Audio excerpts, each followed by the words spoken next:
You're listening to the Surgeons of Horror podcast. Hello, welcome to the Surgeons of Horror podcast. Its purpose is to dissect and discuss horror films, both old and new. I'm your host, Saul Muerte, and we're kicking off our 7th season with a massive, massive classic in the horror circles, and that's none other than Alfred Hitchcock's Psycho. The reason we're doing it is because it's celebrating 60 years since its release. And it's such an iconic film. It's kind of crazy we haven't had a chance to we haven't even looked at any Alfred Hitchcock films yet to date either. So it's kind of this one's a big one, and I for one am a huge Alfred Hitchcock fan, and I'm gunning to kind of have a chat and dissect this one. But in order to do so, I'm going to need to have an offsider, and I've introduced yourselves to Richard Lovegrove, who's going to join me on the podcast seat next to me. Welcome aboard, Richard. We all go a little mad sometimes. Hello. Hello. How are you? I'm good. Like, I love that line, but B, it's slightly marred by the fact that Scream used it, and I always kind of think of that more than I do with Psycho, if that kind of makes sense. Yeah. Well, homage is the best form. Oh no, well that's the thing. It's a great homage, but it's like, I always think of Stu Slip. He's gone mad. We all go a little mad sometimes. Yes. Anyway, I digress. Look, this is an iconic one. Like, this is one of the big ones, and obviously, as I said, it's celebrating 60 years this year. And I've already kind of tinkered around saying that I'm a huge Hitchcock fan, and I would say, like, people that followed the podcast so far may have heard me talk about Hammer Horror in the past, and we initially kicked off as the Hammer Horror podcast team before we branched out and looking at horrors as a whole. And so I would say, like, Hammer Horror was probably one of my biggest influences, but alongside that, like, walking hand in hand was definitely Alfred Hitchcock. So I grew up on Hitch and his work. So I've been wanting to talk about one of his movies for a long time, since we kind of got this one going. And so I could probably kind of talk this one through quite candidly and to length. So, and I will try and on the side of not doing so to bore the listeners out there. I merely am kind of playing that out there just to express how warmly I am attached to this particular film. I have no recollection of when I first watched it. I just know it would have been rough. I would have been young, pretty young. Good, like, you could watch Hitch stuff kind of as we grew up. I mean, I'm a kid of the late 70s, early 80s, and so by the time, like, the 90s kicked in, I was fully into the horror scene. So I would have definitely watched it, like, in somewhere prior to that. Yes, absolutely. And absolutely loved it. So I'll pass that over to you, though. Like, what was your early memory of it? Was it already in your periphery before you got around to watching it because of its iconicness? I feel like it was one of those ones I've seen on TV. I do remember a very early age watching The Birds and finding it terrifying. So from that, I sort of always had this memory and knowledge of who Hitchcock was, and never realized the cinematography and the stylistic choices that he specifically made in those films that made them so impactful in obviously a horror sort of way, or a suspense, I guess we'd say. Yeah. But I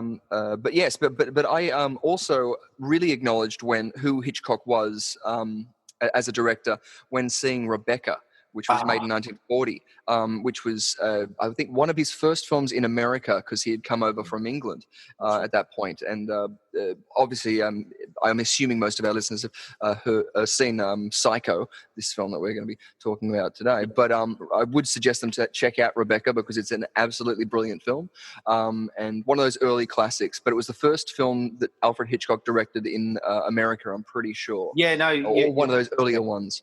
Yeah, he worked alongside David Selznick for that one. It's who produced it, and they had a huge clash in the making of that, and a lot of kind of, because Hitch is kind of known for being quite meticulous for the shots he wants in a film, and there was a lot of kind of toing and froing and a bit of a power battle in the making of Rebecca, and ironically, it's the only picture that Alfred Hitchcock has won Best Picture for at the Oscars.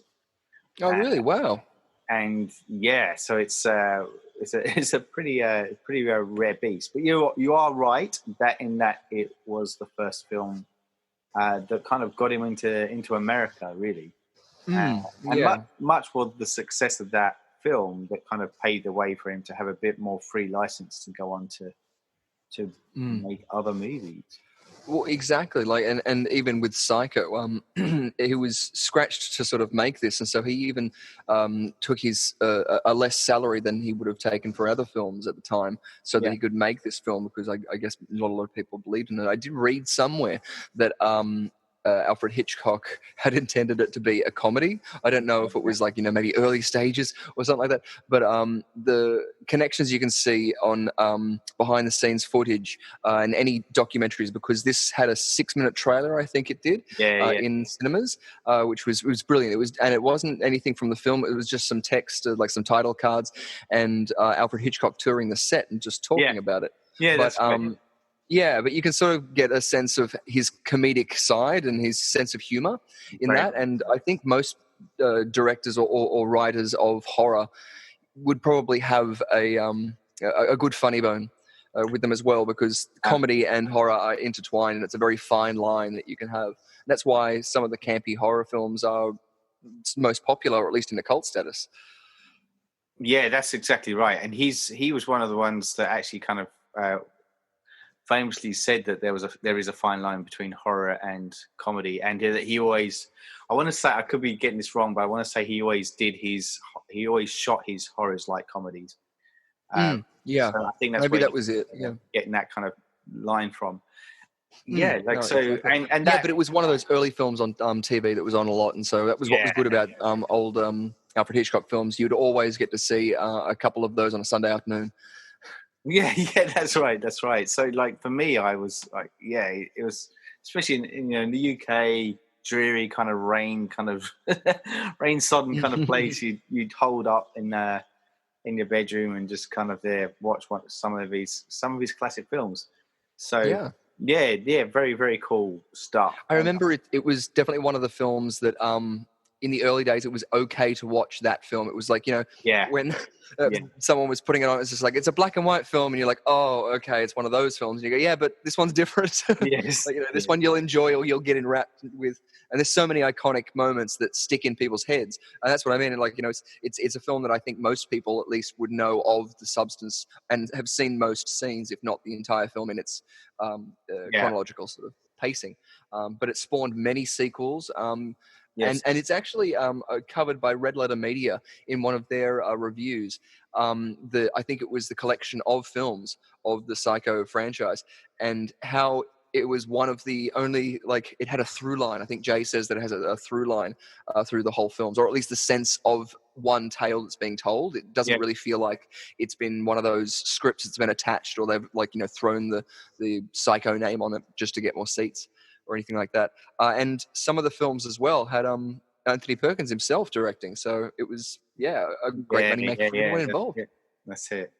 Yeah, it's well, that's the thing. There's a lot of components that are going on with this particular film, and potentially what make it so iconic. I mean, like, Anthony Perkins, hands down, does an incredible performance as Norman Bates, but equally Norman Bates is such an iconic character in its own right. There's also the notorious shower scene, which has been often replicated since then. So, and so we'll come to that as we kind of talk it through. But I do want to go back to what you were saying about the trailer. I do recommend people watch that trailer because it's hilarious. Yes, exactly. It's and I mean that sincerely. It's like he's very camp in it, as you said, as Hitchcock's going around, and often, he pokes his head in, like when he's in the main house first, and he pokes his head into the bathroom, and he pops back out and goes, "The bathroom." Yes. And but it has a more sinister tone when he comes down into where the shower is for the where the cabins are, and he equally goes, flicks the light on and goes, "The bathroom," again. But we all know what happens in that particular bathroom, so it's Well, that bathroom as well, very famous as well, because it was the first film to actually show a toilet, I think. Is that right? Oh, I think you're right, actually. I think that maybe it was that, or a toilet flushing, something to do with the toilet. Yeah, I did. Yeah, they had her doing a dump, taking a dump. I've got a feeling you're right. There's something about something really obscure about that fact that I think you're actually on the money with. Ooh, comment below. Do. All right, yeah, but also too. I would just, before we do go into it, we probably will mention as well the perfect example of why you should never do a shot-to-shot remake of a film. Yeah. Thanks, Sam. Thanks, Sam. What were you doing, my friend? It's hard to watch, but maybe that's another podcast. Who knows? Who knows? Stick around. Who knows? No, you're right. There is. Thank you for mentioning that. And scarring me. It's almost like spoilers, like, for the crowd. It's just like, we may mention this awful film. Yeah, that's it.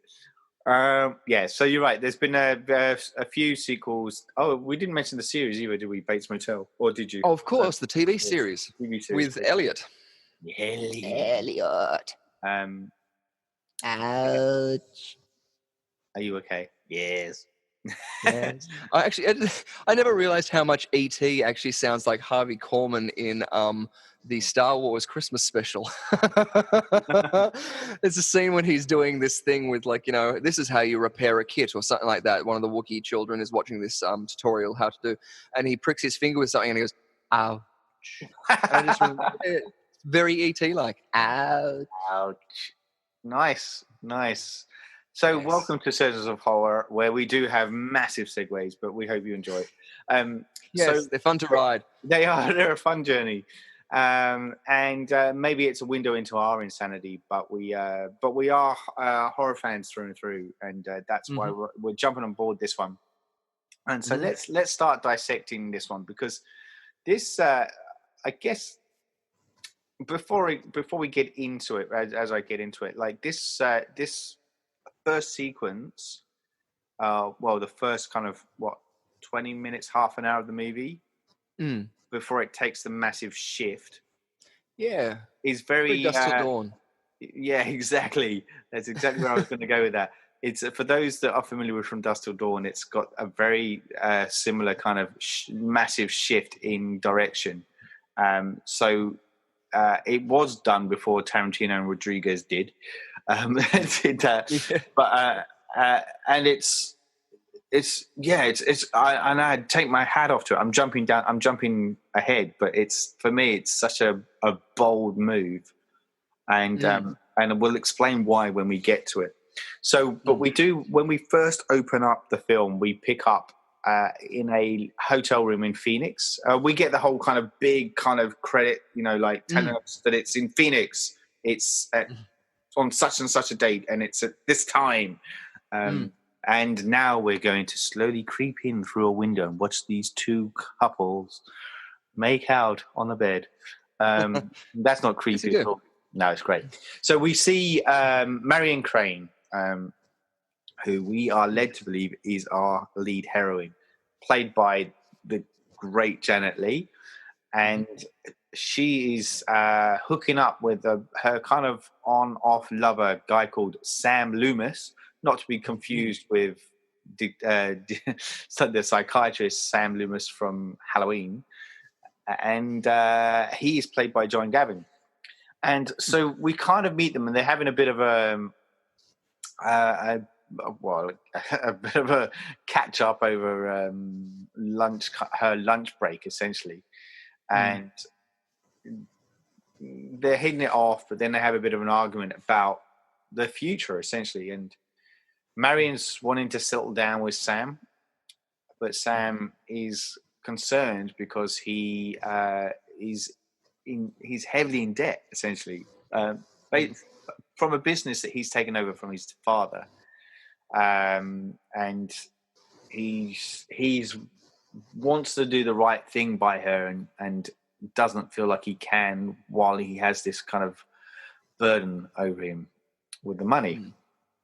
Yeah. So they kind of end on a bit of a sour note at this stage, and she goes back to work while he then leaves to go on one of his business trips, and they're not sure what their future is. We pick up with Marion as she then turns up to her place of work, which is a real estate office. As she goes in through the office door, we see Alfred Hitchcock standing outside in one of his famous cameos. Hey.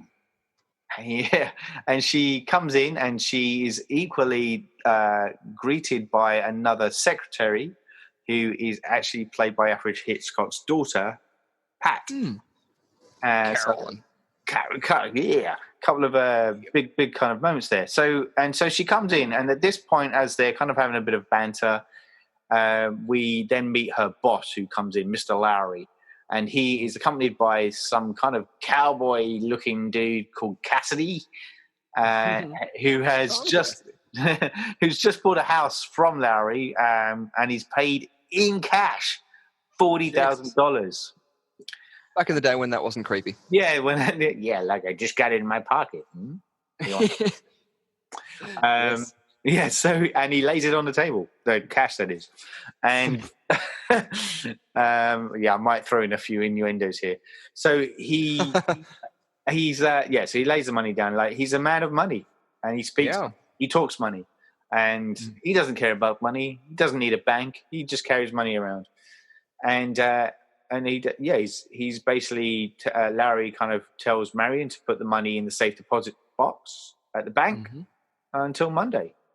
Yeah. At which point so Marion sees the opportunity. Yeah, and she doesn't even blink at the money when it puts down. No. That's how hardcore she is. Exactly. And she at this point she kind of feigns a headache. Oh, I'm so sick. And she asks if she could take the rest of the day off after she runs her errand to the bank. At which point, Mr. Lowry, who's having chuckles with Cassidy, is saying, yeah, sure, why not? It's America. I trust you. and she then hops into her car, decides not to go to the bank, but then she goes back to her apartment, quickly packs a bag, chucks the money in a suitcase, and starts to drive out of town, not before reaching a crossroads where her boss is walking past at an intersection, and he kind of gives her a suspicious look. It's like, and it's like, well, I thought she had a headache, but then he carries on. She starts to, and then we have these kind of one of these great moments where she's driving along and the paranoia starts sinking in about what she's doing, and we have all these kind of voices of well, is it her imagination, like she's kind of playing these scenarios in her mind, or are these the actual events that are unfolding? It's never really quite said. But she's anyway, she's having these moments of like as she's driving along, and she's worried. Turmoil through the rain. Yes, that's right. Yeah, and she's. But I was even just gonna. I was gonna go back for a moment to right to the beginning when they have the different cameos, which is obviously his staple, Alfred Hitchcock's staple. One of my favorite ones, I think it was in the Lifeboat.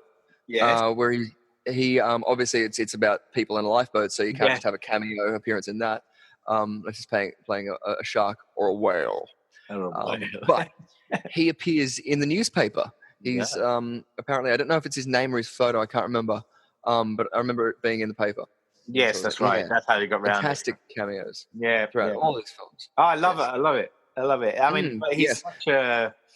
I mean, away from the limelight, his character is somewhat dubious, but but he was certainly a personality on screen. You know, like his whole Average Hitchcock Presents series that he did as well was. Yes, with the silhouette.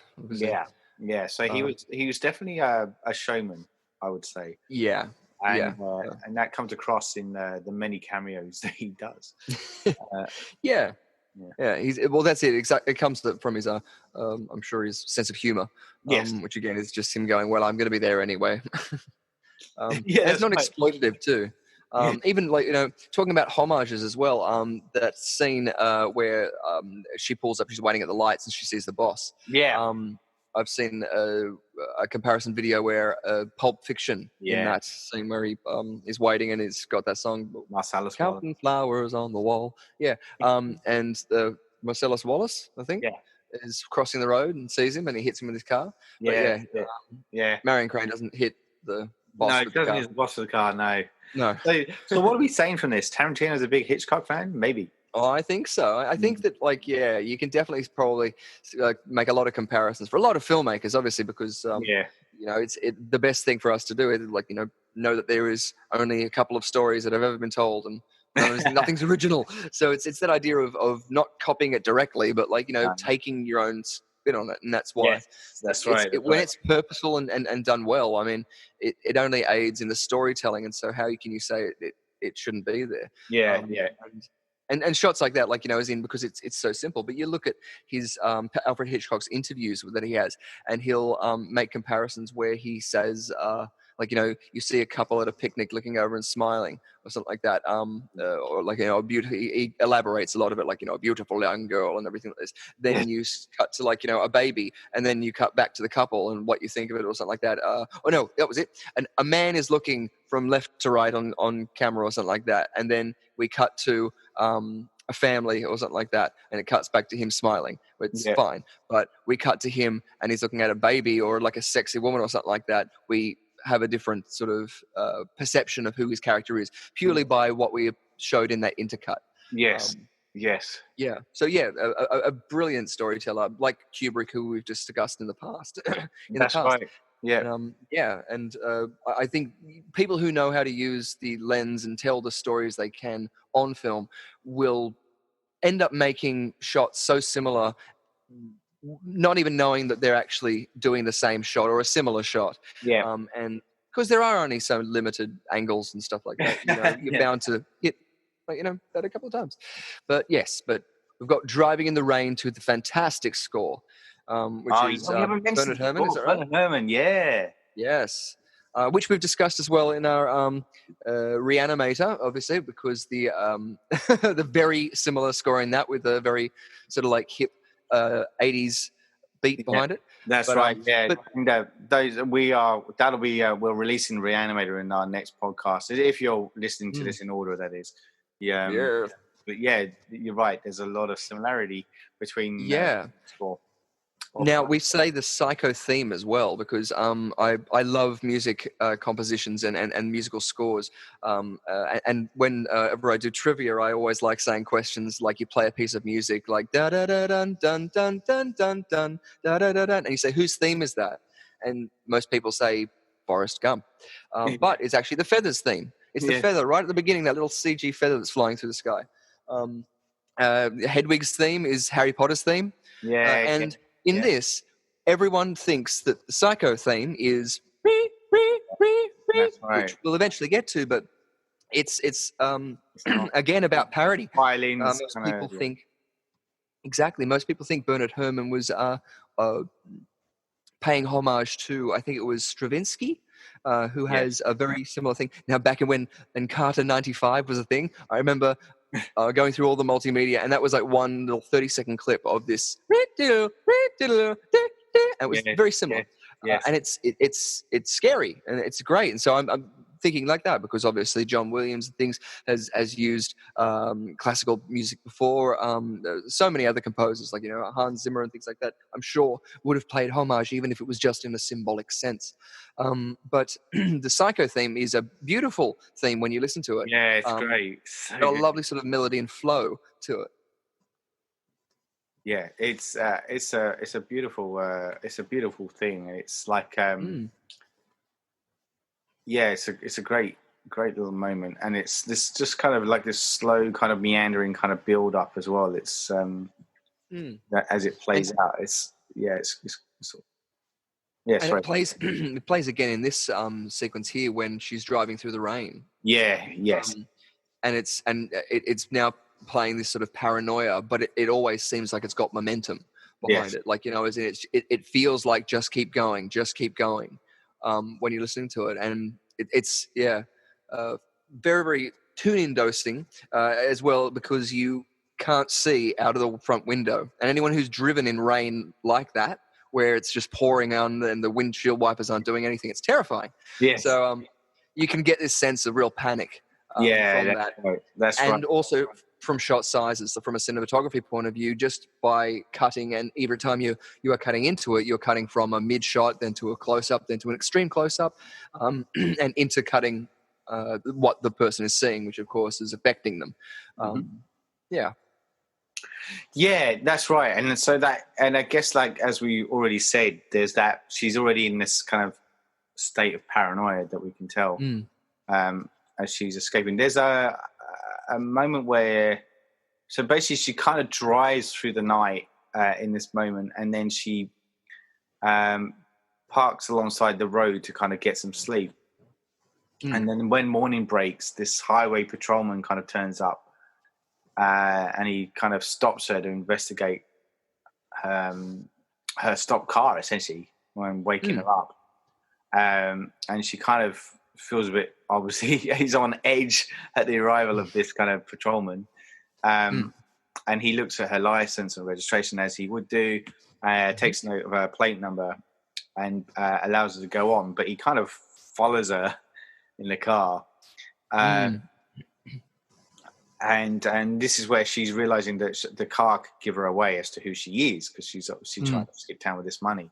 She decides to trade it in for a different car. So she pulls into this used car lot, and then is trying to get the salesman to kind of quickly, just buy switch the car, buy it for another one. And he says he needs like a $700 or something. So she's got the cash there, and wants to kind of quickly switch in. The patrolman all this time is watching from the other side of the street, and then as she's coming out, he then pulls into the car lot, the used car lot, sorry, and she kind of goes to drive off. That's right, she's going to drive off, and then this other dude's like, who works at the car lot's like, "Hey, you've forgotten your luggage." And she goes, "Oh, just shove it in the back, quick!" She's making herself so guilty looking. Yeah, it's like it's really suspect. Yeah, and then she drives off, and the three of them are just kind of, the patrolman and the two workers are like just watching her drive off, essentially. It's a great little moment. But she continues to drive, and night starts falling again, and this is where she starts to, the paranoia is really creeping in now. The rain's really lashing down. She can't see the road very well, so she sees this kind of sign up ahead saying Bates Motel, and she thinks, all right, I'll just get a room for the night. Vacancy. As there are no other cars around, so she kind of pulls up, and there's no one in the motel office, so she honks her horn when she can see a light on in the house. And is it the silhouette at this point of Mother? I'm not sure. Yeah, there's a light on, so she honks the horn. And this is where no, there is a light. There is a silhouette. Yes, there's a light.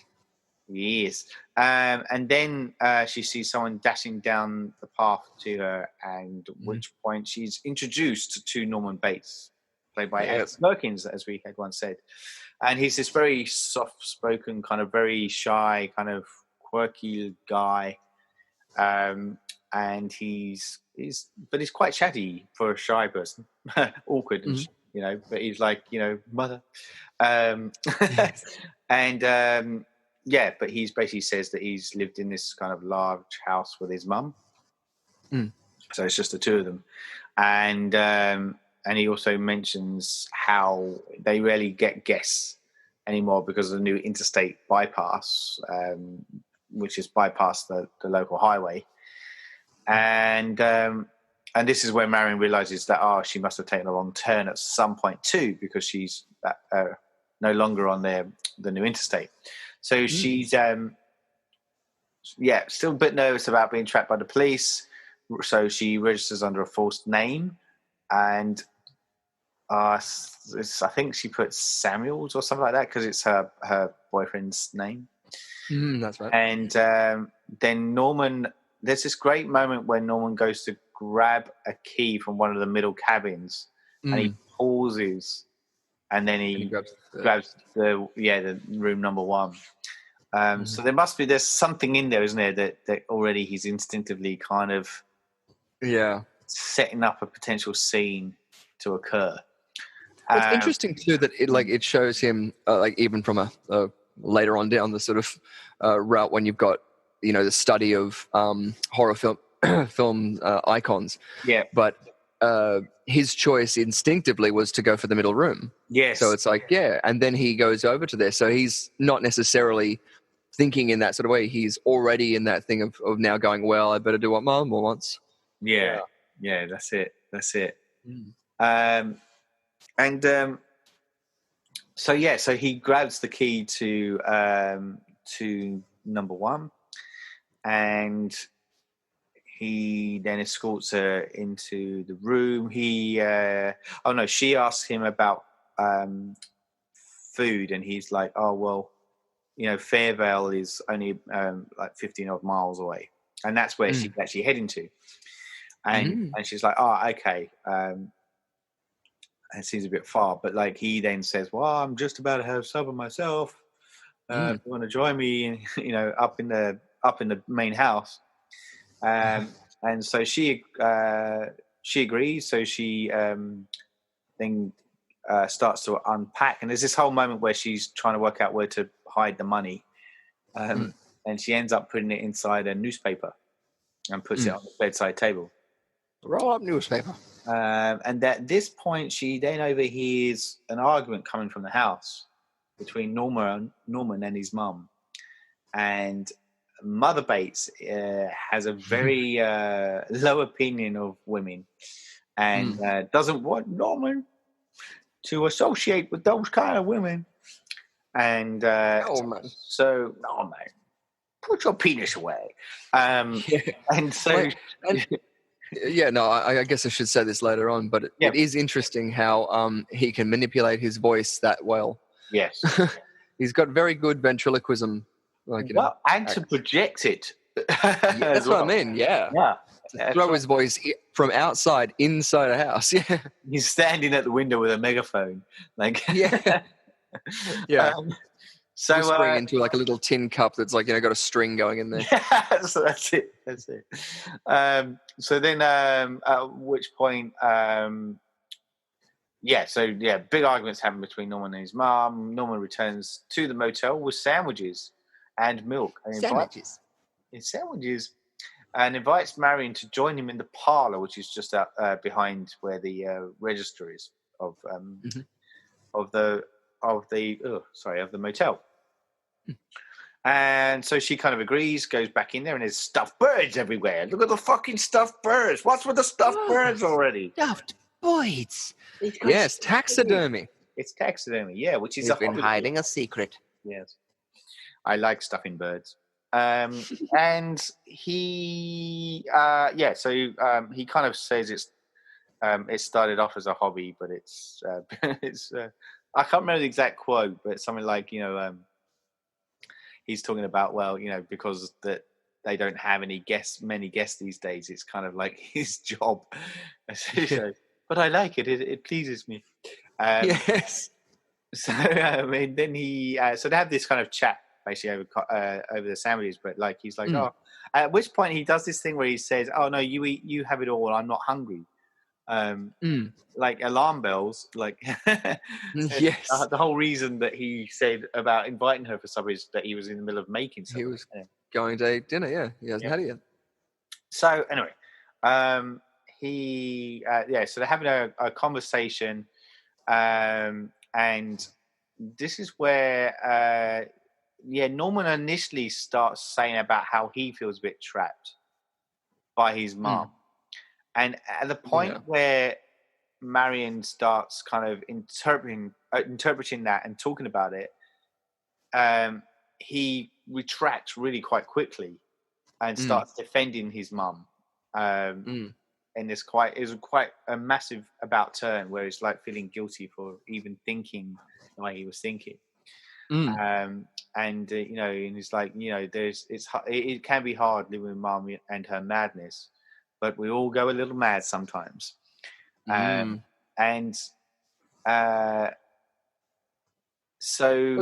it's also interesting too, because with those who have seen the film, it like begs the question of whether he's putting himself through his own sort of Stockholm syndrome or Munchausen's by proxy. Something like that, because he's instinctively openly talking about it, but then quickly shuts himself down what he is expecting, what he should be saying and doing. Yes, that's right. And obviously praising the one at the thing which he initiated as the problem. Or at least it's by saying that. And I think I just really enjoy that moment, that conversation. I think it's really well scripted out, and really the performance from Perkins is amazing in that bit. Yeah, absolutely. And the shift and turns that he takes. And but then at this point, Marion starts to read into what Norman is saying to her, and relates it to herself. And there's a moment where she's thinking, maybe I should just go back to Phoenix and just and back down in that, and kind of own up to what she had done, essentially. So she's having these kind of moments of doubt and thinking maybe she should. Yeah, I'm not too sure if it was when I originally saw it or had seen it in rewatches, but I got the sense from that scene at the end that she was more likely to turn back. Not necessarily saying she was definitely going to turn back, but I felt like it was like, oh, cool, she's going to do this, and so that's what makes what happens next obviously more impacting. But she's the one who sees the vulnerability in him, because even when he's coming down the stairs right at the beginning, at that sort of first thing, he's got this innocent sort of smile and this sort of comfortable sort of flowiness to him. This sort of like tall, lanky, thin sort of guy. It's something that you don't get the impression that he's at all a problem. Creepy, taxidermy, but they they're not terrible taxidermy. I mean, No. You look on the internet nowadays and find terrible taxidermy. But it's a very interesting scene, because it's one of those that can be picked apart by so many different film directors, cinematography, lighting in this moment. I mean, it's not a film noir, but it's utilizing those same effects. And a lot of the things about black and white cinema I remember was when people were like, no, film noir is this. And I was like, oh, but I remember so many iconic shots from mainstream black and white films that, we're just utilizing the light because it had to have so much contrast to be able to be picked up on the screen or on the film. So, like this moment obviously is shot in its way and using those low angles to show that big winged owl, I think it is, over the top of him in this sort of foreboding way too, which heightens again more of that sort of tension about the situation he's in, because at this point we've just got a girl who's running away with money, and we don't know yet if we're saying turn back, because we don't know if we really like her that much. But then we see this other guy, and it's like, oh, okay. And I don't know, because I had seen a lot of early films that went the cheesy route of going guy and girl meet, they're going to end up. You sort of you get a little bit of an instinct of going, okay, is this going to be the new romantic couple, or is it going to be something that is leading down here? Is he going to get jealous maybe of he imagines her to be something, whatever. So exactly. I really like that scene, because that felt like a big shifting moment. In the film, where it's now starting to sort of slow the tune and lower the tone and bring the lights down. Which it does very, very well, both with the dialogue expounding on so much of its exposition. And I guess that's what's good about these earlier films too. I don't think that a lot of Alfred Hitchcock films really linger on exposition and divulging what the plot is and reaffirming things, because it's told within the camera, and that's what best films should do. It's a visual medium, and it needs to be told in images. And so, pioneers like these, Alfred Hitchcock, utilize it very, very well, even in just a simple scene where it's just two people having dialogue. Yeah, and that's exactly right. And this, if we're going to analyze it further, this is obviously the calm before the storm moment, where the film does shift. So there's this wonderful play between the two here that has that sexual chemistry that you were referring to, and the innocence of when you first meet somebody as well, and that kind of interchange that occurs. So it's even more kind of harrowing when it shifts. When you look at it on a first date, if they mention their mother, it's usually not a good sign. No, never mention mum. What are you doing? Yeah. The old cliche of the mummy's boy comes in. Yeah. Yes. So she's pondering about her position, basically. So when she goes back to her room, and then we kind of see Norman from the parlor take down a picture from the wall, and he can see through this kind of peephole, and he can watch Marion changing. So we're seeing something a little bit sinister already at this point. Yeah. And it's almost robotic in the sort of emotions that he has changed now into this slow pace, and he walks over, and it's a big chunk out of his side of the wall, and you can see that it's just like a tiny little hole on the other side. It's very, very creepy. It is, but then like he so the point where she's about to disrobe, though, that's when he turns away. So he's almost like he wants to, but he's kind of he doesn't push himself too far. He's too. This is one of the when in the remake or the exact copy, I was really thrown off at this point because I felt as if. Because at this point in the remake, for those of you who don't see, the person who's playing Norman Bates starts masturbating. Yeah, that's whilst right. He's watching and looking through the hole. You don't see anything. He's just making the motions and sounds and everything. Yeah. But I always got the impression, because he turns away, it was like he was being forced. Again, that sort of Stockholm syndrome. It's in because again, what we find out about later on is with his character is that he's urging himself by proxy because he feels as if that's what she would be doing. Yes. And so he's acting on her behalf almost because he'll get yelled at otherwise or there'll be repercussions. So it's an instinctive innocence that we keep seeing from him that's then reaffirmed by a sinister choice or like surrendering to a darker will. Yeah. Yeah. And again, because it's tame and you don't see any nudity or anything like that, it's kids who see this as well, it sticks with them because there's so many awful things happening at once. Yes. And what is it as well? I think when we mentioned the toilet, doesn't she rip something up and flush it? Yeah. I feel like she. I can't remember what that is either. But you're right. I get the feeling that maybe that was, I don't know. Maybe that was an addition from the remake, because now I'm like, I don't want to blow the two. I can't blow the two. No, there is, because, and I can't remember what it is, but that's what, I think that's what the detective finds when he comes later on. Yeah, and it's again, it's right. Like I think she's turned the water on, and she does that or something. She's in the bathroom, and she's just about to go into there. So on a rewatch, after knowing, that's what's so good about Hitchcock films as well, because this is one of the first films that that's it. I rewatched, or would see the whole film later on after seeing iconic scenes, and so to realize that this is the choices that she had as she changed those, as that happened, it's just like, oh.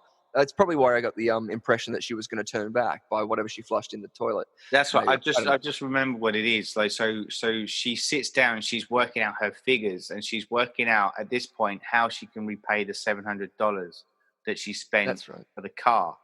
Exactly. So that's it. She writes that down on a piece of paper, and then she kind of rips it up and flushes it down the pieces down the toilet. And then she slips out of her robe and slippers and steps into the tub to have the shower. That's right. Yeah.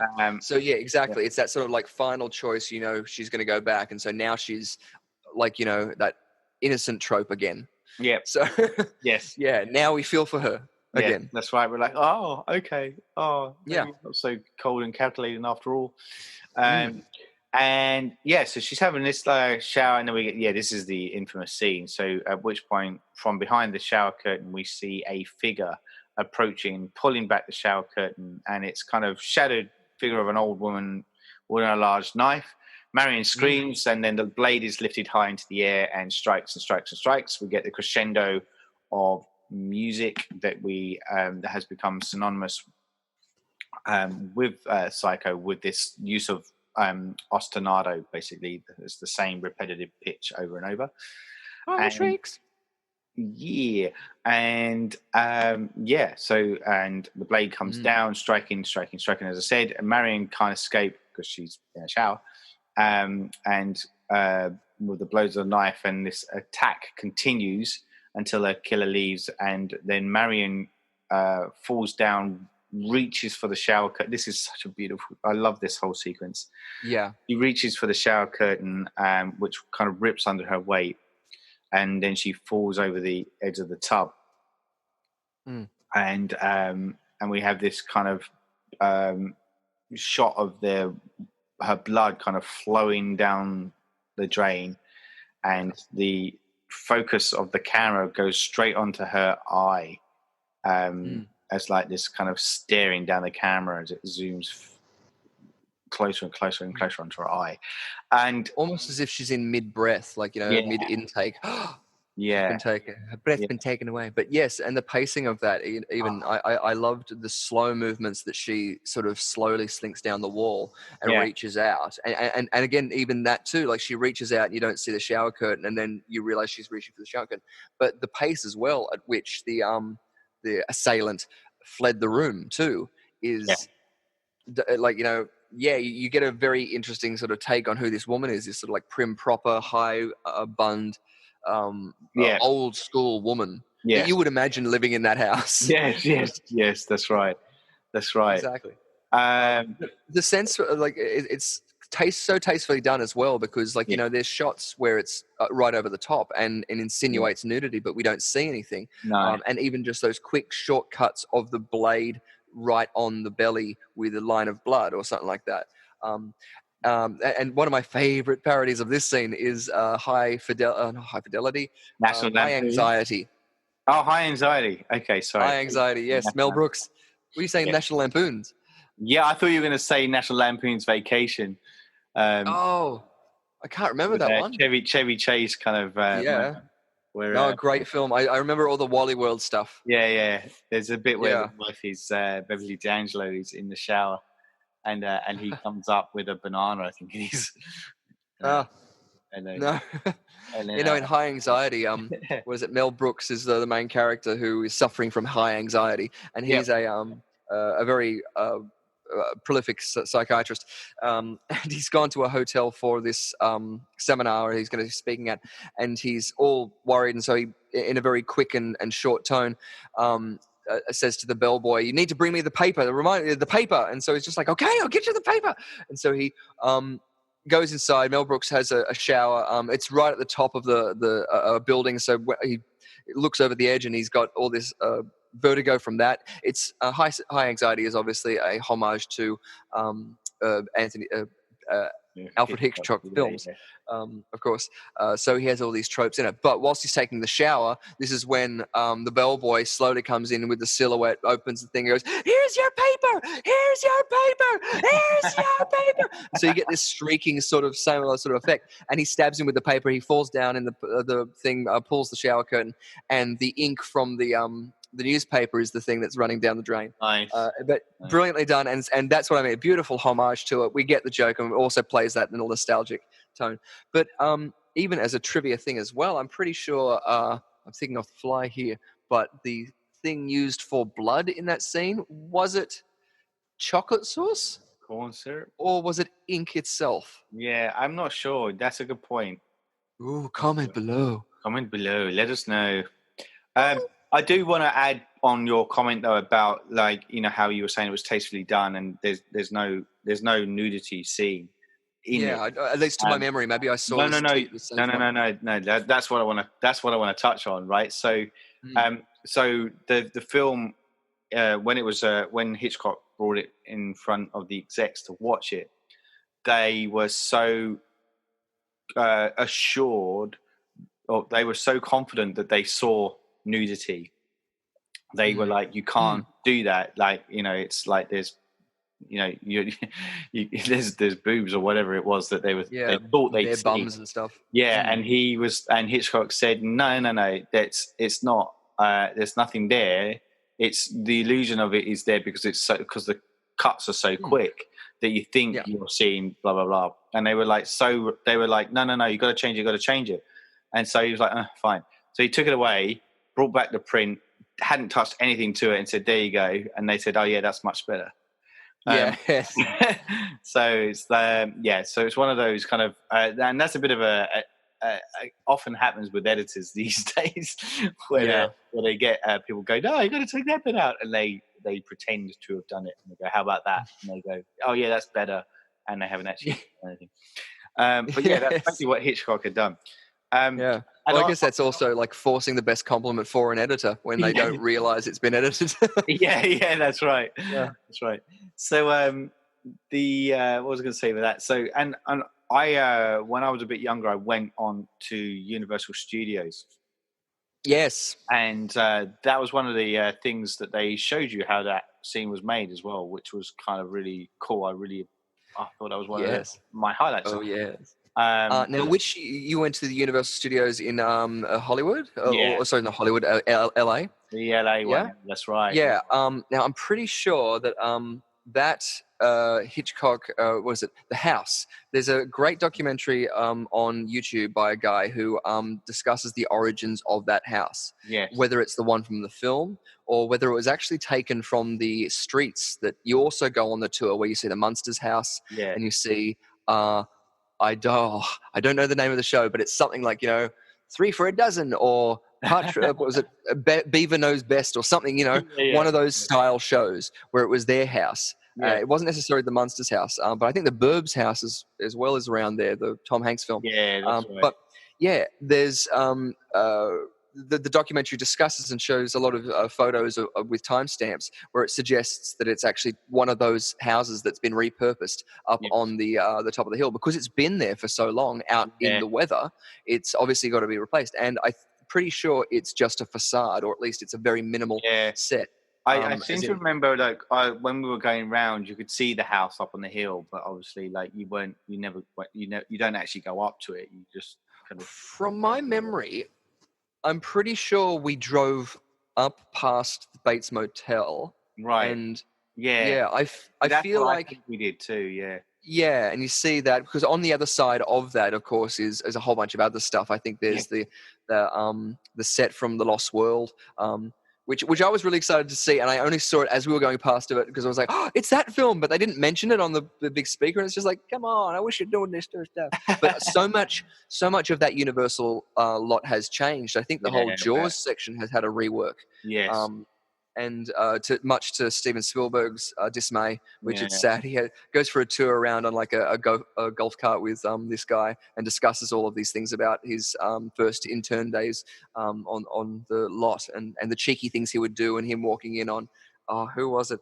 A big name, I can't remember who it was, who had his top off and he was editing, and they made a prank on him to take these to take a bin out or something like that from this room, and it was this big like director whose name escapes me at the moment, but yeah, there's a great lineage with that, and also too, the set has been reused for the sequels, as we mentioned. I don't know if it's been reused for the TV show, which I don't know. unfortunately I I'm haven't not seen. sure. Yeah, But it gives me big vibes, I think, from the fourth one, which is the one where it's like a prequel. Yeah, the beginning one. Yeah, Sucker for the beginning. Yeah. That one had E.T. Yes, That's the one that had E.T. That's it. Yeah. Had But E.T. yeah, in it. had E.T. in it. Yeah, Elliot, I've killed my mother. No, I was imagining E.T. as mother. Oh, as mother. Yeah, it's just like that floozy. But yes, straight after this scene, as we have I think the shot on the eye, we pan outwards externally from the hotel, or at least the window, or something like that, maybe. And we see the house. We do. And we see, I think, lights going on, and we hear, "Mother, what's that? Oh God, no blood, mother, no!" Or something. Yeah. It's no, that's right. It's we hear him say, "Mother, oh God, mother, blood, blood," and he comes running down the hill, and into Marion's cabin to find the aftermath of Mother's knife attack. And then he goes on a bit of a cleaning spree. Yeah. Yeah. They need to do a 2020 special edition where they have this boppy track where it's in the movie It that was recently Yes. cleaning up the bathroom. This go, wake me up before you go something preppy. Yeah. So that, and this whole thing is quite. Do you know what struck me about this scene when I rewatched it is the way he makes good resources of the shower curtain. By repurposing it to carrier. Yeah, I was like, oh, that's actually smart. Again, one of those lame modern filmmakers would be turning around and putting all that into dialogue where he's going, I will repurpose this shower curtain as it is already ripped because it will retain the moisture in one locale and not stain as I drag it. Yeah, it's cool. That's what's good. Yeah, exactly. The mind races and fills in all those blanks. I remember thinking all those little things. It's just like, he's clever. Yeah, you should do this. You should do this. Oh no, he missed the money. I know, and that's great. And that's what I really loved about that whole this whole moment is because he keeps looking around and he's doing stuff and he's he puts the picture back up on the wall that's been knocked off has knocked off when he supposedly has seen the body again. And so then he he cleans up the bathroom, wraps Marion's body in the shower curtain.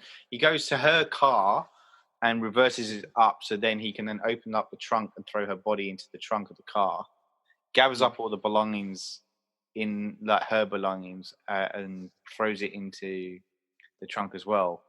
And we are watching it thinking he's forgotten the newspaper, the money, and but when he goes back in, that's when he spots it, grabs the newspaper and just tosses it into the trunk as well, not knowing about the stolen money. Of course, just thinking it's going to link it back to her. I remember too getting a sense in this film that that he had done this before, or it goes again into a sort of planned mode where and again he backs the car up and you sort of, why? And because he's going to take this there. Minimal shots, silence. It was done well. Yeah, that's the bit, because when he does that, you're like, what's he doing? And then you're like, wait, and that's right. That's when you do start, when you get towards the end, you go, yeah, he's done this before. So precisely. So then he drives to the swamp, which is near the motel, and he pushes the car in and watches it slowly disappear into the dark bog. And there's this great bit where he's always chewing, has this chewing kind of jaw action. Which is a great little tick, and I don't know whose choice that was, whether that was Hitchcock's or Perkins, but visually it just adds to his kind of nervous energy, and I love that as a touch. And there's a point where as the car's sinking, there's a moment where it just stops before it then sinks again, and there's a bit where he also stops chewing because he's thinking, is it going to go under? And then eventually it does. And that's actually quite accurate. And I should know because I've tried to sink a dead body in a car in a swamp as well. And you too? Yeah. Oh, you've done it too. Cool. Yeah. Oh no. That's right. We broke the one rule. Oh, damn. Don't talk about Fight Club. Fuck. Shit. I mean, I didn't say Fight Club. I mean, oh shit. Yeah, no, that's why you got to use like one of those old heavy ones, man. You can't be using these electric hybrids; they just float. That's it. But what I liked about that is the realism behind that, because obviously you've got to wait for the air pocket to be filled up that's in the car. So there is always going to be this moment where it'll bob before it then sinks. And it was a little touch, but I loved it. Yeah, I always thought it was very panicky. Not necessarily to say that it didn't work with his plan, obviously, of going ahead, but it felt as if, like, you know, because it's sort of, you see it floating off into the middle of it, and you sort of go, well, now you lost your chance to you're going to have to jump in after it or something like that. But because of that too, it's something that you get the sense of it's worked before. He's there and he's doing this nervous tick not because he's guessing as he's going, because he's hoping it works. It's hoping that this time it gets away. But there's, even with those whole air pocket things, there's Mythbusters do a whole series on that myth, which is like, you know, wait until the car fills up before you get out. And Adam Savage said it was one of the most terrifying things like, you know, you've ever done. But yeah, it is. It's one of those things where the pressure is so great, so you have to wait for it to be relieved. Having said that, I think that they came down to the idea of if you can wind the window down, like, you know, it won't obviously work. Oh, it will work with an electric car. At least it did for them. So I won't say it will work. Don't hold me to this. But apparently it is so. Yes, from their thing, they said it was plausible. I remember watching that one too. I did see that one. I know the one you're referring to. Yes. Cool. Exactly. So, oh, and exactly. Make sure that they're passed out when they're in there. Yeah. Or dead when they're in there. Yeah. But, that's embarrassing. But again, we sort of still get the sense that Norman is very much not responsible at this case. He's covering up for his mother, and now it's taken it to that extra height. Yes. Because again, all we've heard and all we've seen, for that matter, suggests there's a mother. Yeah, there is a mum. I mean, how was he born? I mean, yes. I mean, there's a chicken and there's an egg, you know. Precisely. So, so we then cut to it's about a week later, and we meet. We see Sam Loomis again in his hardware store in Fairvale, and he's writing a note to Marion. And he's changed his mind, and he wants to marry her. He's like, I've been a fool, I tell you. Marion. And please marry me, Marion. Marion. And at which point, Marion's sister turns up, Lila Crane, played by Vera Miles. Hello. And she comes into the store and asks if Marion's been there, and he's like, what the fuck? No, he didn't. He's like, yeah, what are you talking about? No, she's not been here. And he goes, I don't understand what's going on. And at which point, a private investigator turns up by the name of Arbogast, played by Martin Balsam. And he enters the store, and he is also asking about Marion's whereabouts. At which point, if you're Sam Loomis, you're just thinking, what the fuck? And then this is where he talks about the stolen $40,000. And Lila knows about this, but Sam doesn't at this point. And Arbogast is convinced that Marion is somewhere in town to kind of hook up with her boyfriend. So he then goes on a search of the hotels and boarding houses around the local area to try and track her down. At which point, Arbogast turns up at the Bates Motel, and we see happy, chappy Norman going, oh, I've not seen Marion. There's not been any guests in here for weeks. And Arbogast manages to look at the something with a sign-in book. Yeah, he looks at the register and he sees this false signature in Marion's handwriting. And at which point, Norman's been caught in a lie, because he said they hadn't had any guests. And he's like, all of a sudden, he's like, oh, yeah, no, I remember her now. She stayed on the Saturday night, and then all of a sudden it's all the info coming out, which is a very kind of typical trait of someone who's lies. Yes. They tell you everything without telling you all. If that makes sense. Yeah, even from was it a neurolinguistical programming point of view, if they look up to a certain direction, it means either they're fabricating something or they're remembering something. Whereas if they are usually if they're softly looking at you in the eyes without any malice, they're genuine. But if they're dead staring you and they're telling you a lot of precise information, then they're almost like caught in this lie and trying to talk so much or talk at length to a point where the person will just give up. Yes. Great. That's right. And that's what's kind of happening now, because he's like, yeah, no, that's right. She was here Saturday night, left Sunday morning. And then and Abergos then sees mother's silhouette at the window of the house, and he asks to see her, and Norman's like, no, mother's an invalid. You can't go up there. And then he kind of ducks out, Norman that is, ducks off to do his, I think he's making up, we don't get any guests, but I still make up the beds every week, like clockwork. So he goes off on his supposed chores, and at which point Abergos, he's a detective. He wants to know what's going on. So he's a detective. He needs to detect. He needs to find out these things. Otherwise, what's the purpose? What's to detect? And he goes to investigate the house.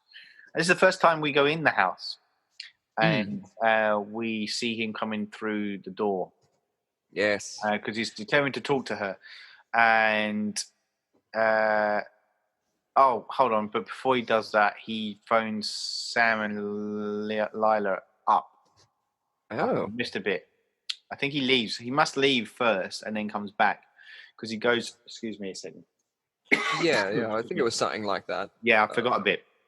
He goes off and to a phone box, calls up Sam and Lila and says, Marion was at that hotel. She checked into cabin number 1, and he's going to go back and try and talk to Mrs. Bates.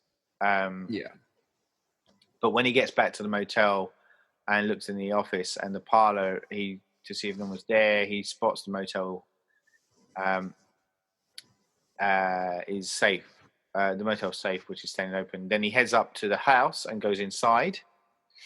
Sensing no one's there, he then goes. Sensing no one's downstairs, because there is a room downstairs. He then starts to go upstairs, and just as he reaches the top of the landing, Mother Bates emerges from the bedroom, stabs him, and he falls backwards down the stairs in this beautiful shot as we kind of see him kind of falling backwards down. And he's going up the stairs, just before that, you've got that bird's eye view where then suddenly you've got that sort of calm, and then the attacker suddenly comes out of it, the main bedroom, again with this sort of brisk movement, in a very purposeful sort of manner, and it strikes him. Now, I don't know, I've done stage combat, but even at this point when I was very young, if you have the knife and a hammer sort of grip with it, like that, it's in a stabby motion, and its best way is to be pushed into soft or not as hard, thing. So she comes down in a stabbing motion, yet he gets a slash as if it was in the forehand sort of position, upright. But that always threw me. That, and obviously the next shot, which is so brilliant, but you do get the sense that it sort of is missing a cutaway to his feet that are doing this sort of cartoonish sort of I always imagined that, and him reaching out for the camera, and it's just I always imagined that, and him grabbing the camera, going, "Why aren't you helping me?" But yes, and a very early use of what would be known as color difference traveling matte extraction process, or a similar matte process, which would be filming that against a compositing material such as green or blue or something. Because even though it was back in the day of black and white still, they would still experiment with different colors, because it always comes down to the exposure on the film. Yellow and sodium obviously would be a big helping factor, but you need certain prisms to do that. So a lot of the times in Hitchcock films, he'll have these set expansions where, like, he'll just get a normal photo, cut the background out, and composite a new image in there. And this is one of the elements where it's really good because it's using the elements that are organic around it. It's not constructing anything that's like, spacey or sci-fi. So you do get this surreal, like, caught in that middle of the moment sort of shock that they're all going through this last breath of life. Which is really interesting. But yes, sorry, that sequence happens. The high angle shot being so iconic, and that shot traveling downstairs, which used so many early effects. Yeah, it's a great shot. I mean, like, I once saw something similar to that done on stage while I was at university as well, and it was one of those ones where they show you the some of the effects afterwards as well.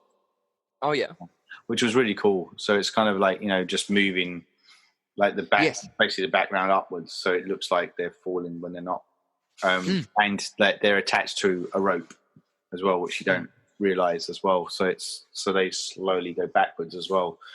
Yeah, leaning. Motion is it's pretty cool effect. So and then so he plummets down the stairs, and at which point Mother strides him and stabs him several times.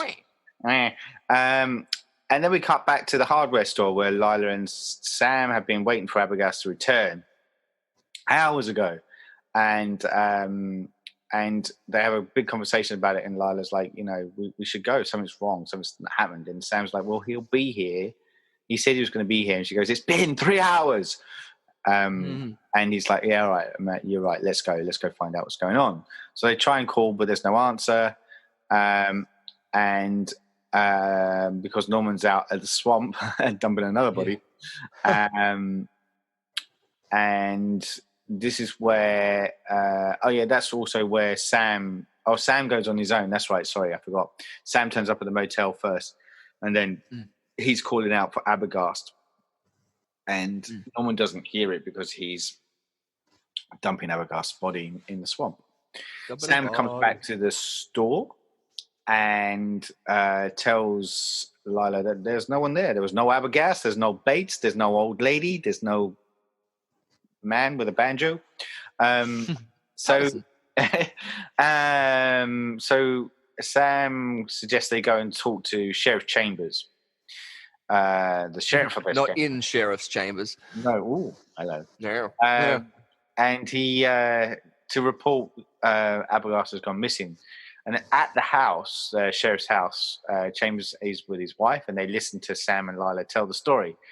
And they're urging Chambers to phone up the motel and talk to Norman, who says the detective has been out there but has left. Oh, sorry, Norman says that. Yeah, that's right. Yeah, no, that's right. He came, but he's gone.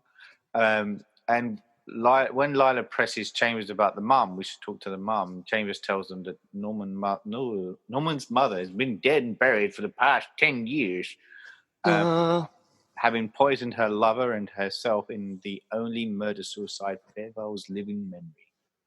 Oh. And they're like, what are you saying? Yeah, which again gets expounded on in the fourth one, which is a very interesting scene. As in it's sort of chaotic and rushing into that sort of iconic thing. I don't know. Have you seen the fourth? Yeah, it's the Olivia Hussey one. Yes, exactly. Yeah, and that scene where you see him, I think it's strychnine they use, and it was like a thick glucose syrup. Sort of thing, like a gluggy sort of thing. And so, I always thought that was very interesting. But again, I remembered it from the film and going, oh, that's really cool. I remember appreciating the fourth one purely for that, the homage that they were paying, because it was a sequel, was genuine in a character's, the character's point of view, or at least the subjective notion of what the film was trying to tell. Yes, that's right. Sorry. So. Cool. That's where we realized about that. Yeah, that's right. So this is the big reveal, obviously. So they're confused now. How can the mum be dead? Yeah. When there's been people that's even Abergast has said that he saw the silhouette of the mum there. So and Norman's talking about the mum. So what's going on? So they're like, well, no, exactly, but also from the viewer's perspective, we've seen the viewer's perspective. We've seen footage like where we've heard her voice, or at least it sounds as if we've heard a different person, and we can see a silhouette in that other thing, and the other guy acknowledged it. So at least that there's corroborating evidence or correlating evidence. I'm not sure. Ones, but collecting it, like getting those things. And then we get this great line from the sheriff going, "Well, if Norman's mother is up at the motel, then who is buried in the grave in Green Lawn Cemetery?" Duh. So it's still posing the fact that Norman's mother might still be alive by that. Yes. So we go back exactly, because we've heard that from Norman she could be an invalid, but again, we've seen her like in such quick strides. So we know that someone's lying, but obviously he's dumping these bodies, and nervous as he is, we can suspect he's lying because we've seen him think one thing and then change his tune really quickly on a dime and be influenced by either himself or a dark power. Right. So exactly. So you always get the sense that this woman is the one somehow involved, whether she's instigating it from her high tower room, and she has minions, or she has this ability that she's actually really young and she's siphoning the youth out of those she kills. So no, a bit of a Countess Bathory kind of thing. Yeah. Well, at least what she was trying to do before they bricked her into her own room. Yes, that's right. Yeah, more virgin maids. I need to take a bath. So then we go back to the motel, and Norman's worried about all these people that coming around my ass. And and the phone call from Sheriff Chambers, and so Norman goes up to his house, and he basically has this argument with his mum. From an unseen, we don't see the mum, we just hear him having the argument. And at which point he's like, "I have to hide you in the fruit cellar for a few days." And she's like, "I'm not going to live down there just eating mangoes." And that's right. And he's like, and she's refusing. So Norman says he will pick her up and carry her down the stairs, and she kind of that's right for it. And then mother protests, but then we see that up, the top angle shot again. Yes, that same angle, carrying mother down the stairs. Exactly. Yeah, and that I actually found this moment to be very haunting. Again, maybe it was from the rewatch, just because now we would, with our blinkers on before we know what's happening, we would have thought that she is this woman doing these murders and stuff like this. But now he's carrying this dead body down, and you just sort of get this sense of this lifeless little limp thing. Yeah, it's just like, but how is she? Is the demons involved? Yeah. Or at least that's where I was like, sort of going. I was imagining very different films at very different points of this. That's what you do the film. Like it does exactly. It changes so much that your perspective. Precisely. You're having to fill in those blanks by those questions. Totally. Yeah. But that protesting to go in this fruit cellar is great. I'm not going to go down there. Okay, so the next morning, it's Sunday morning, and Lila and Sam meet the sheriff and his wife as they are coming out of church. The sheriff says he's already been to the motel before church services. He didn't see anything odd, suggests that the detective probably just moved on to pursue a lead without them. And he offers to help Lila report a missing person and the theft. But Lila and Sam aren't satisfied with that, so they decide to go out to the motel for themselves. And their plan is to register as a husband and wife and check into a cabin, and then they'll go and try and search the place. They turn up, and Norman assigns them to cabin 10. Hey. I can't remember, but does he do the same thing? He instinctively goes to give him 1 and then gives him 10. It's just like he's going to spy on him in the shower. Oh, I want to watch you, Sam. So Sam insists on signing the register as he pays. Again, Norman's being quite relaxed at this point. He's like, no, I want to do it by the. And Sam's like, I've got to do it by the book. I need a receipt for business reasons. And then, so then Lila takes the key, goes ahead. She goes to check cabin 1, but they're a bit too quick. So then carries on walking. Oh, no, she's able to see that it's unlocked, but then walks on. And they stay in cabin 10 and they talk over what they're going to try and do. and they say, right, well, let's make sure if Norman's not around, then they'll go into cabin 1 to kind of look for any clues. They go in, and that's when Sam notices the shower curtain's missing. And Lila finds the scrap piece of paper with something subtracted from 40,000 written on it. and it says, "I've just been killed by Norman." No, it doesn't. in blood on the wall. I missed a bit. It's a bad hotel when there's no shower curtain. Yeah. So, so it's basically kind of suggesting that Norman may have known about the money. So Lila, that was another thing. I can't remember if it was one of the sequels, but I got the sense at some point, and I don't know if it was Psycho 1 or 2 or 3, but I got the sense that, what was it? He had seen the money and he almost was going back to the swamp to try and bring it back, bring the thing up. Maybe that was just me as a kid not thinking he's going back to the swamps to dump the bodies, but he's he's going, I gotta get that money back. Oh no, there's money. It went to a very Blues Brothers sort of way. But yes, no, it's great. Also, when we're going on the tour there, I think it's in the second one. Someone gets murdered, and they stuff the body in the ice box, which is it's in between the house, the stairs to the house, and the reception area. And there's a great scene where the very good film. I can't remember if it's the second or the third, but Norman Bates has come out of the mental asylum and everything like that, and he's all good.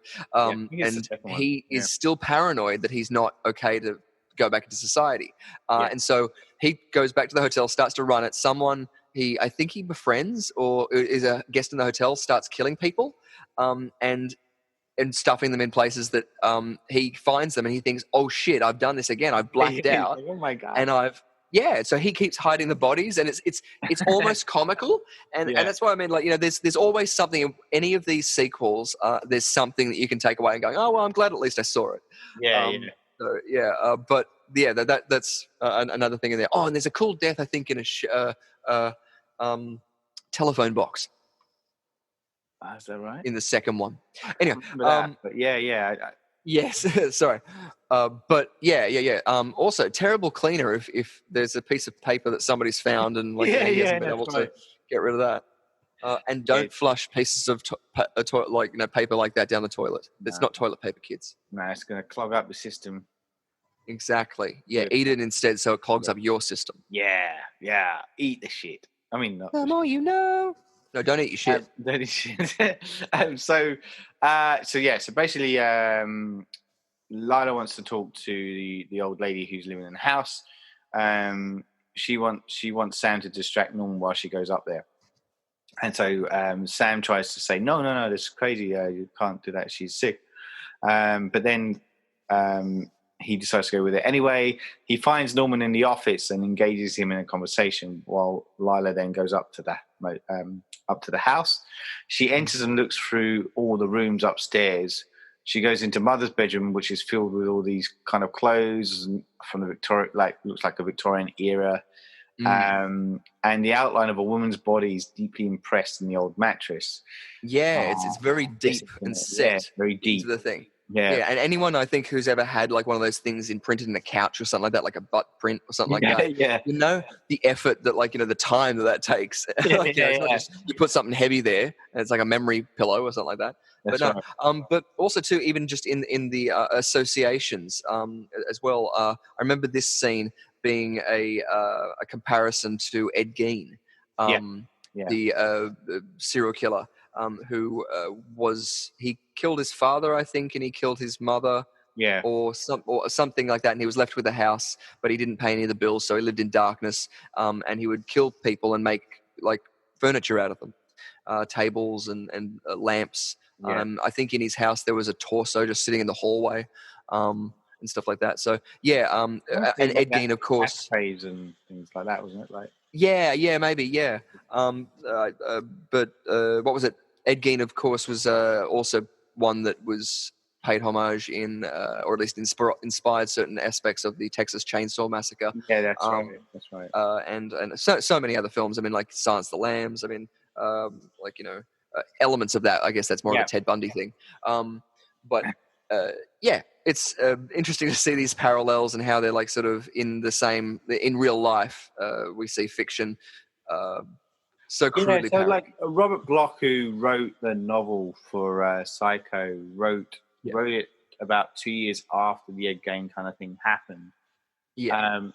And he kind of claimed that he didn't really know much about that, but he was going for that kind of innocent person next door kind of, so that kind of could be anyone that's the killer sort of approach to his writing. So that's where the Ed Gein kind of connection kind of comes into play, because he was just this average bloke, a bit of a loner, admittedly, but like,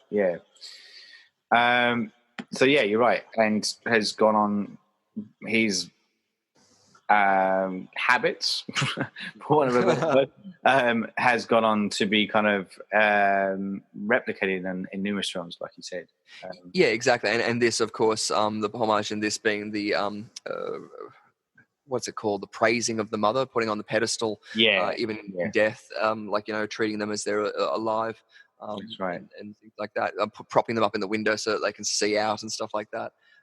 It's very interesting. And again, in I think some of the later sequels, it delves into a little bit more. When Norman Bates comes back to the house, I think in 2, there's some moments where he's just walking around and you get these, I think, silent scenes. I'm not too sure if there's like a voiceover of like echoes of her, but he just looks at certain elements of the room, which is exactly the same as like she has just left it. Like, things are still out, her makeup's still whatever, there's the imprint of the bed, obviously. It's eerie, terrifying. It's yes, it is. And when going back to the film, when Lila goes into Norman's room, it's kind of also got this like trapped in time feel, like it's like a kid's room, just like toys and things like, and there is a vinyl player as well that's sitting there. Yeah, which goes to show that Norman still likes to get his groove on. Well, you got to, don't you? You got to have your lifting spirits when you're down the bog. Yeah, that's right. And then we go back down to Sam, who's trying to talk to Norman about the money, to get an indication of whether or not Norman has stolen the cash. Now Norman's getting kind of a bit frustrated at this point, and Sam mentions Norman's mother, and then this is when Norman realizes that Lila's disappeared and may have gone up to the house. So they have him and Sam have this big struggle, and Norman knocks Sam over the head and Sam falls to the floor.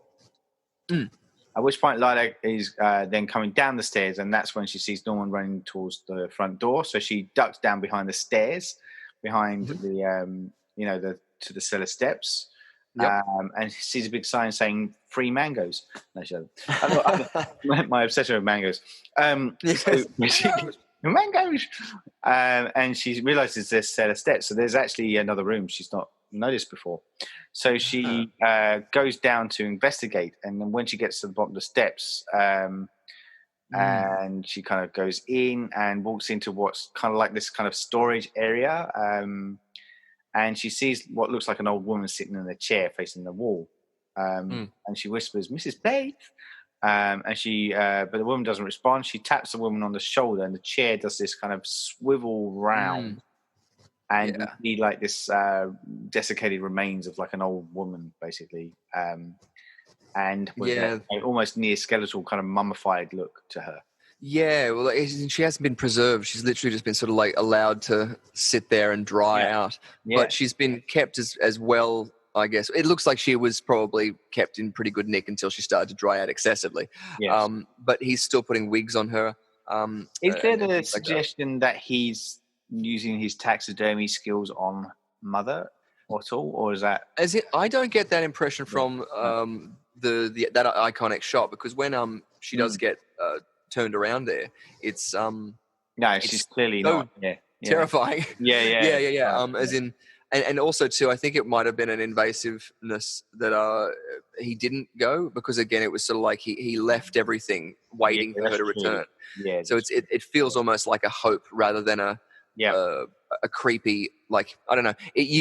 Also too, because in the story of things, which they justified. And I know this isn't the backstory that was going into this film necessarily, what Hitchcock was thinking, but they set it up so that Norman is kind of exposed to, like, the mother's very flirty with him as a young boy and stuff like that. But then she gets a boyfriend who's this very like trucker guy, and he gets very jealous because she's spending all his time with the trucker guy, and he puts him down and says man up and all this sort of stuff. And so he poisons I don't know if he actually intends to poison both of them in Psycho 4, but he poisons the drink, and they both have it, and there's this massive sequence of stumbling around as they're choking and trying to catch him and beat him up and stuff like this. It's very fun.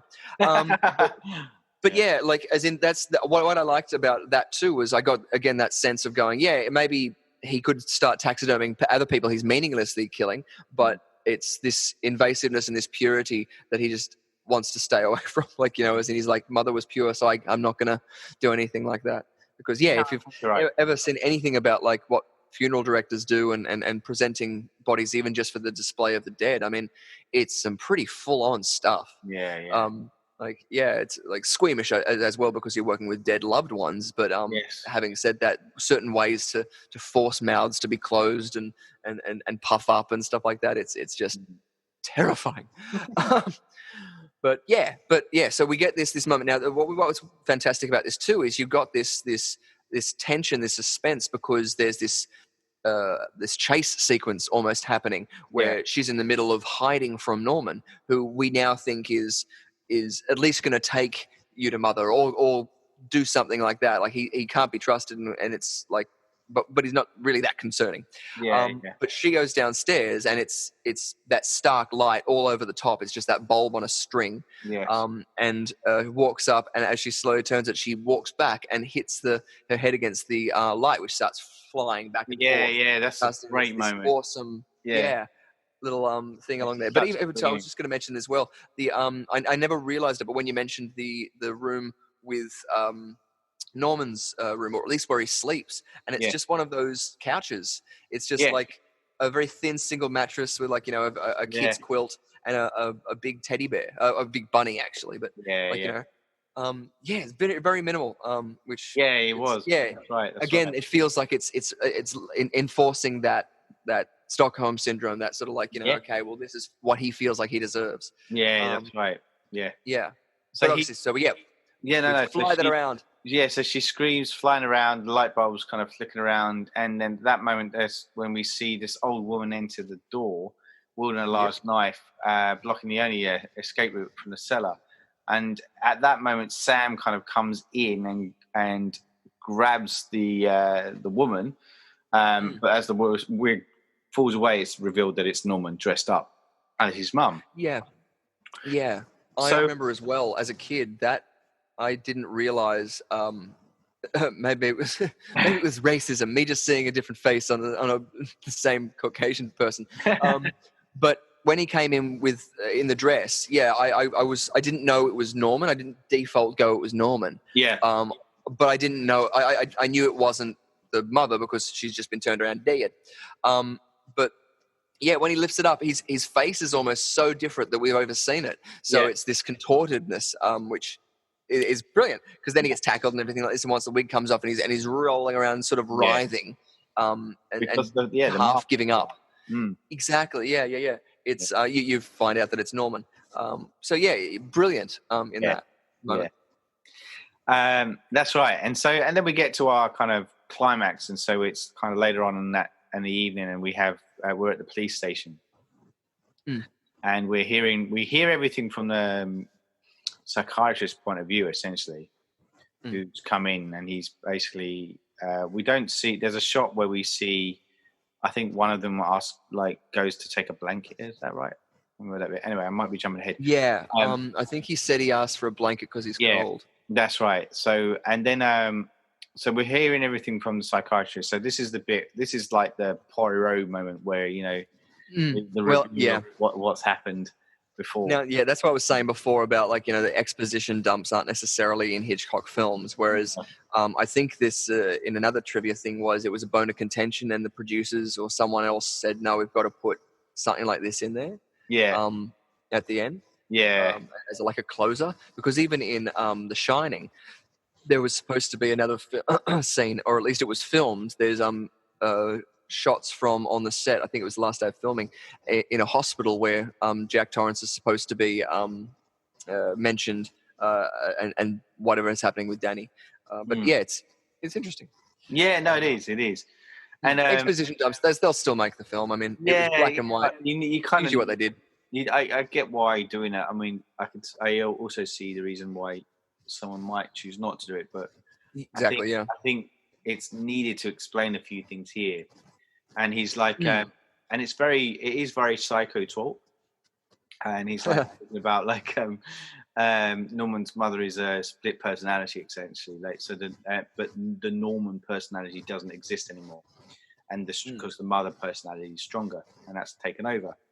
And so the psychiatrist talks about the death of Norman's father, and Norman came on to depend on the attention of his mum, and then she took on this lover, and Norman felt like he had been replaced, so he became jealous.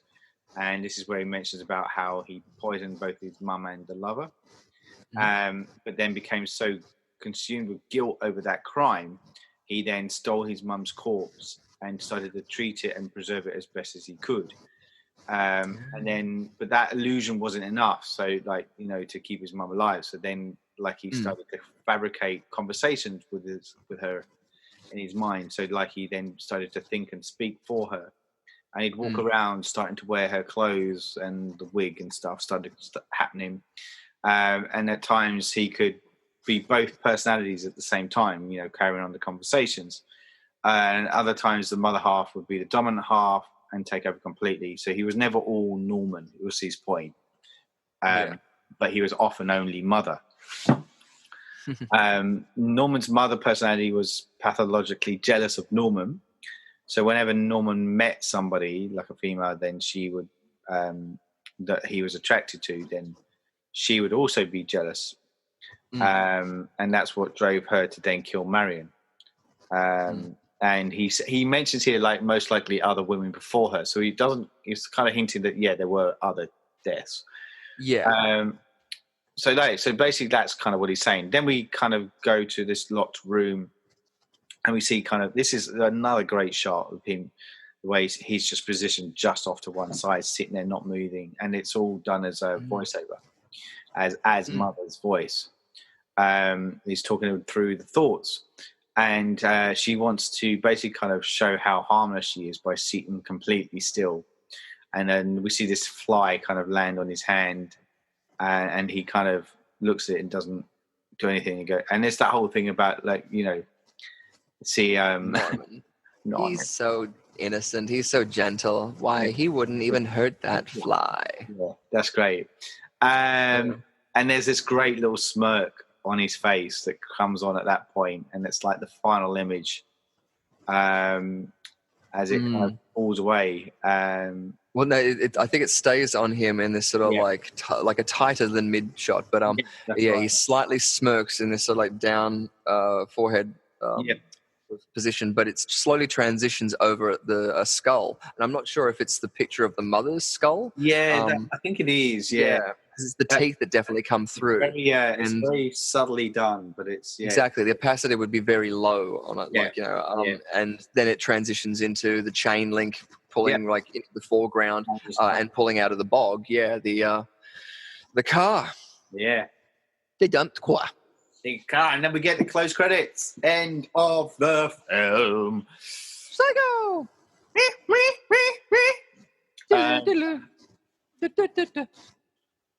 Alternate scene. Scooby-Doo ending. As in, like, Lila, what was it, rips off Norman's face, and it's actually just like, the disgruntled theme park executive. And I would have gotten it away if it wasn't for you meddling kids. Yeah, that's it. So, look, so we've gone through it. There's a classic, and there's some big moments in it, and that still resonate. And it's. I think, even though it's, as we said, it's 60 years old, but it doesn't feel 60 years old. I mean, maybe the fact that it's in black and white kind of does make that stamp on it, but there's enough in there to kind of pull you in, I still think. And so it doesn't feel like it's trying to be anything necessarily, because even though we made the comparison before to Dusk Till Dawn, it feels like it has this very heavy genre twist, whereas in this film it kind of starts as a crime drama, and or a crime thriller, and stays on that through. It's not necessarily a horror film, it just has horrific elements in it. Or at least the sense and pace that suggests it, like before with the nudity being suggested and things like that. Exactly, as in, to have such a big exposition moment at the end of the film is strange when you've got all of the film being told purely on the visuals. So I can see why people would not like that moment at the end there. But yeah, it's so iconic, and it should be studied by a lot of people and looked over, because there's always little bits you'll see in it. And that's the good thing about even seeing that different medium, like black and white, or 4:3 ratio and stuff like this, you'll usually find things that you wouldn't before. Just the texture of different things might be more exciting, especially now we have high def. I mean, if you watch an old film in high definition that's been bumped up in quality, it is a new experience. And that's what's good about it. These films will, I think, always be timeless. The ones that are iconic are that way because of their imagery, and the audiences know that. Mm-hmm. So with that kind of obviously in mind, like how did you react to it when you saw it more recently ahead of the podcast? Like, is it still evoking those same reactions to you? Did you still connect with it as a film? Yeah, again, because it's I'm a big sucker for like long takes and stuff like this, and shots that aren't just over the shoulder, like 2-shot dialogue commercial style. I mean, things that I for some reason I want to say a Razorhead, like in styles of the shot compositions, because they don't feel like they're like safe. There's, and it's not as far as to say experimental, but it's too far as to say that like they want to show off the set. They want to show off the artists behind the scenes that are communicating the story of the character and what's being told visually. So I really like that, and I think that's important to see it. And yeah, it's definitely something that even still today, even though watching it in a little bit more of a rush, and like not being able to sort of sit down and appreciate it like it should be in a cinema. It still holds up. The pacing's great, and it's one that you can see, know the spoilers, and still enjoy it. I think. What was it as well? This is one of the films too. I remember my nan telling me that when she first saw it, she couldn't shower, I think, for a month or something like that. Really? Wow. Yeah. She was just like terrified of someone was going to come in. But and that's even too with that scene. You've got the suggestion of her being facing away from where the assailant's coming, so that the audience is the first one to see that. And that's usually one of the best things about like writing. Like you show it and you don't tell it, so that the audience knows what they want the characters to do, but you can't tell them. And that's what usually ends up making the best stories. Yeah, it's cool. It's a cool little moment. So, and I agree with you. That I mean, I prefaced it by saying that I was a lover of the film anyway, and maybe I'm biased because I do a lot. I do love Hitchcock's films, particularly the American kind of films that he did, and so for me, I was. And he's a filmmaker. He's a filmmaker too. That it's so hard. That's right. Yeah, that's right. Yeah, to put your finger on it, because he has so many different genres within his own style. Yes. So with that in mind, like, would you still recommend this film to someone who may not have seen it before? Yeah, I think it's one of those films of saying that, like, obviously if you're not into horror, or if you see it and you've heard about it and you don't think you'd like it, don't see it. But if it's ever intrigued you, I think it's a good watch. Yeah, like, it's not necessarily something that will be riveting for every audience, and I'm sure that I almost have a little bit of nostalgia too when looking back at it, even when watching it, of looking over certain things. And people today might not be able to go over black and white, but it's hipster.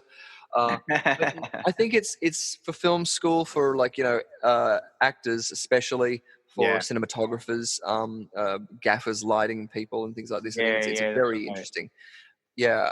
It's I mean Hitchcock, as I said, is known for like being quite meticulous about the shots that he chooses, and you can see that in like every inch of the screen. Is positioned in a certain fashion and framed in a certain way, and that's kind of a bit old school in that sense. But there's something kind of that it just works. It's meticulous. It's meticulous by nature, but it just works and conveys so well because of it. Yeah. Well, I was even going to say in like Rear Window as well. Like, you know, I remember like a lot of when I saw that film, I was reminded a lot of Psycho because of these suspense points and just what's going to happen. And even that was in color. So like, you know, he can do it with color, without color. It doesn't really matter. But yeah, it's there's so many others. Like, obviously I mentioned The Birds and things like that too before. But yeah, it's certainly a filmmaker that you should invest in if it's a film is a passion for you. Yeah, definitely, and I think that was one of the reasons why I connected with him as a director, is because of exactly that. He's a filmmaker and he knew his craft incredibly well. And like for me, Vertigo is my number one favorite of his films. So I can watch that countless times. He was a genius of his time when it came to filmmaking. So and it's usually a good thing. It's usually a very good compliment when you can show like one still of a film and they'll know exactly what that film is, or it'll emote so many different memories. Things like that. Right. North by Northwest and all this sort of stuff. It's brilliant. Northwest, awesome. Yeah, but even I was even just going to say, what was it, Rebecca as well? I remember so many iconic shots in that, and again when the shift happens, when the plot twist happens, it's like harsh. It hits you like a ton of bricks. It falls on you all at once, or at least it feels that way.